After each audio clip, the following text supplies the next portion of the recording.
Hey, what's up? While the world celebrates major victories overseas, the streets of Venezuela are filled with dancing and cheers as Nicolas Maduro has finally been captured. People who suffered for years under his rule are now free to celebrate in the open. Just weeks later, news breaks that Iran's supreme leader Ali Khamenei is dead. Across Iran, citizens flood the streets, waving flags, dancing, and rejoicing at the fall of a regime they've feared for decades. These are powerful moments, ones that show what happens when oppressive leadership finally loses its grip. But as we watch these celebrations abroad, a painful question rises. What about us?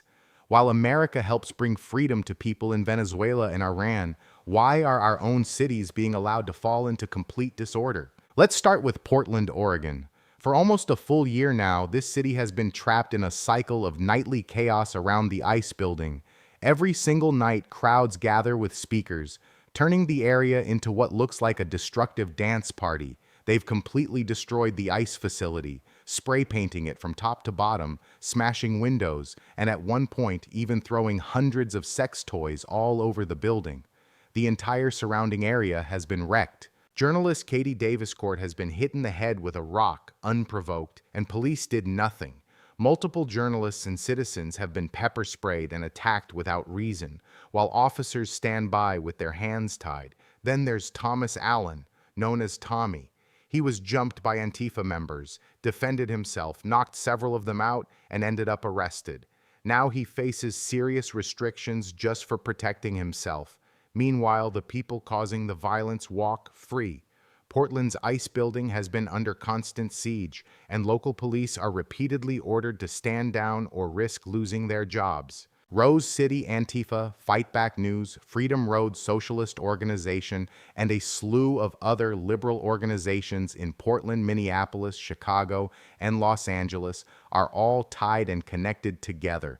This is an entire Antifa network of domestic terrorists that have yet to held accountable for their actions. Now look at Minneapolis. Here we see independent journalist Zach X, who's been exposing Somali fraud and other issues in the city. He was viciously attacked by a large group on camera. Outnumbered 30 or 40 to 1, Zach defended himself and knocked out multiple attackers in a row. Yet, like Tommy in Portland, he too was arrested for simply defending himself. Once again, police have their hands tied.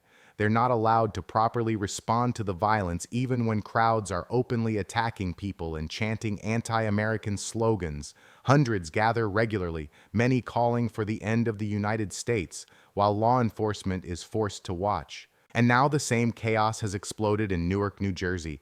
In just the last couple of weeks, journalists like Nick Sortor and Cam Higbee have been documenting the unrest at the ICE facility there. Cam's phone was stolen and smashed right on camera. He was pepper sprayed, hit with water bottles, and had rocks thrown at his head. It's been 5 journalists and supporters facing off against crowds of 50 or more. The violence is blatant, and once again, officers appear restricted in how they can respond. This is the painful contrast we're living with. While our government focuses on Iran, Venezuela, and international affairs, our own cities are being torn apart from within. Not literally burning, but metaphorically. Our rule of law is collapsing in real time. Federal agents trying to do their jobs are attacked. Journalists simply recording events are assaulted. Citizens defending themselves end up in handcuffs while the aggressors face no real consequences. These protesters have been allowed to act without restraint for nearly a year. They've grown bolder because there have been no meaningful consequences. They show up wearing gas masks and goggles, knowing pepper spray won't stop them. They destroy public property, attack federal officers, and disrupt immigration enforcement operations night after night. The local police have been neutered, so told to stand down or lose their jobs.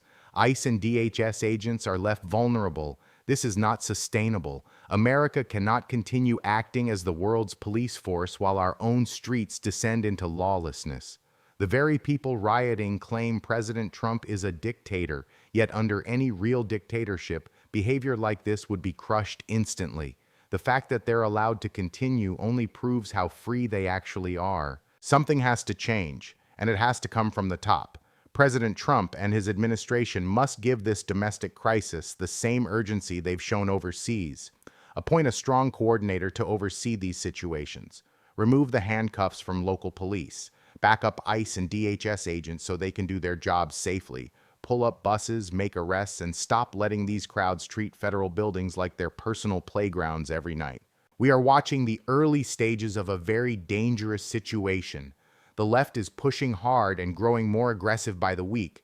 Conservative Americans have shown incredible restraint so far, but that patience is running out. Without real leadership and decisive action, this country is heading toward a second civil war. In some places, it already feels like it's begun. There is so much footage, this video could be 1,000 hours long. It's not stopping, it's getting worse day by day.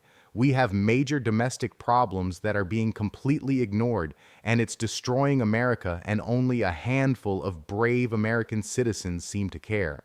President Trump needs to step in now, not with more meetings or studies, with real action.